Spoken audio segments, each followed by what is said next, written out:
The second fundamental question after we look at morality is, what is the true motive that compels a person to purify his morals? Why would he or she want to purify himself? One, it's in the body. Number two, the answer is provided by the reference in the earlier part, as I mentioned, that the nafs has got, or if this is installed. This motive stems from a person's innate perception and natural understanding and cognizance of good and evil, which asserts that the consequences of good and evil cannot be identified. So if there is something present, why is it present?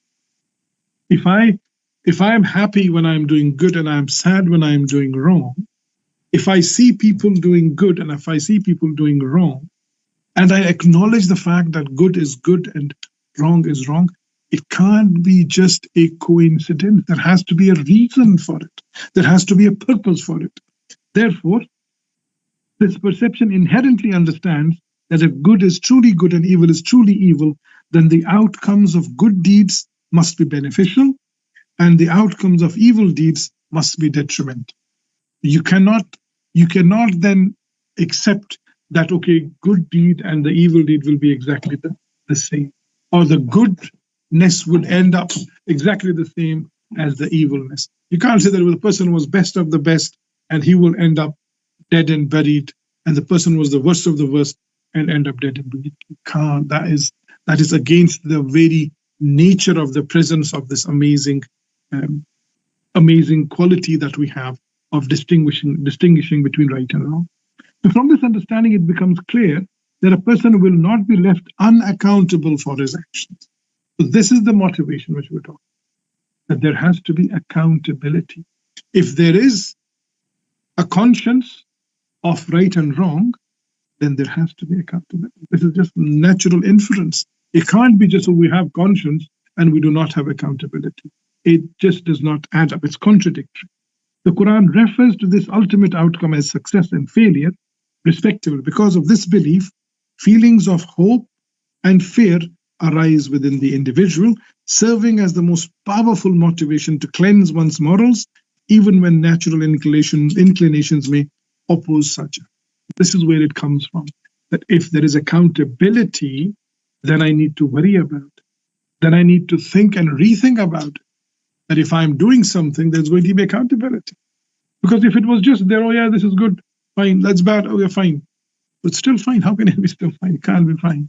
There has to be accountability associated with it. It's a natural corollary to it. It's a natural inference from it. When a person accepts faith, these feelings become connected to Allah. Islam connects them to Allah. The feelings of what? The feelings of hope and fear. Hope of, inshallah, getting rewarded for doing good, and the fear of being punished if I have not done the right thing. The Quran then instructs that the true motive for maintaining virtuous conduct and avoiding evil should be rooted solely in the love of Allah, the desire to please Him, and the fear of His displeasure. This is where the Islamic morality finds a motivation. That Allah is the one who is going to be the judge. He is the most, just judge. He's not going to take any sides. He's not going to do any favors. He's going to look at what we did. And based on that, He may have mercy on us. That's a different level. But if we do not do right by ourselves and by people, then the mercy will not come. Mercy will only start or come if we have done our bit. And this is why this khawfun wa tama'a, between khawf and tama, between hope and fear, a mu'min's life has to always revolve between this khawf and tama, the hope and fear.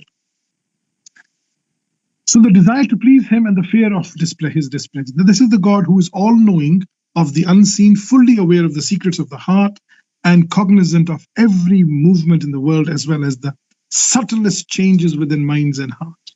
It's not like we're looking, okay, something will be missed, something will be there, our intentions won't be looked at. No, even the intentions will be looked at. He is aware of everything, and that's what makes it really fearful. That's where the fear comes from, that Allahu Akbar.